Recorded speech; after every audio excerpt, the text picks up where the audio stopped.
ఆ మధ్య మన మందిరానికి వచ్చే ఒక కంసల ఆయన, పెద్ద ఆయన, నేను అడిగాను, అయ్యా బంగారాన్ని కొలిమిలో వేస్తారు కదా, ఎంతవరకు కాలుస్తారు? ఆయన ఎన్నో చెప్పి ముగింపులో ఏమన్నాడు తెలుసా? కొండ గుర్తు ఒకటేనండి, బంగారాన్ని కొలిమిలో వేసిన తర్వాత కంసలాయన ప్రతిరూపం బంగారంలో కనపడే వరకే కాలుస్తాడు. వన్స్ బంగారంలో కంసలాయన ప్రతిరూపం కనపడిందంటే అగ్నిలో నుంచి తీసేస్తాడు.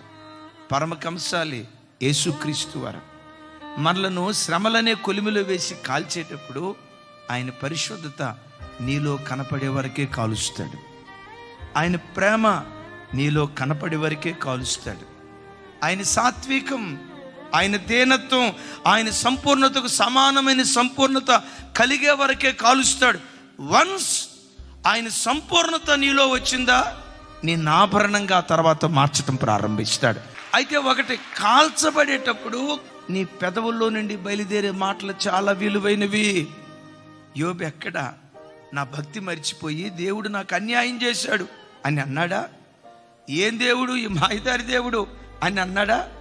ఉపవాసం లేదు, ఉపవాసం లేదు, ఇక సచ్చిన ఆదివారం చర్చికి నేను రానే అని అన్నాడా? ఒకటే మాట అంటాడు, అయితే ఇవన్నీ జరుగుతున్నాయి నిజమే, అయితే నా విమోచకుడు సజీవుడు, బలహీనపడి రోగగ్రస్తమైన ఈ దేహాన్ని నా దేవుడు బాగు చేస్తాడు. ఆరోగ్యవంతమైన దేహంతో ఆయన ముఖాన్ని చూస్తాను, మహిమా దేహంతో మరి విశేషంగా దేవుని ముఖాన్ని ముఖాముఖిగా చూస్తాను. శోధించబడిన తర్వాత శుద్ధ సువర్ణంగా మార్చబడతాను. మీలో ఎవరైనా పొయ్యి లాంటి నలుదిక్కుల శ్రమల మధ్యలో కాల్చబడుతూ ఉంటే, యోబుకు 2 దీవెనిచ్చిన దేవుడే నీకు నీ పిల్లలకు 2 దీవెన దేవుడు అనుగ్రహించునుగాక.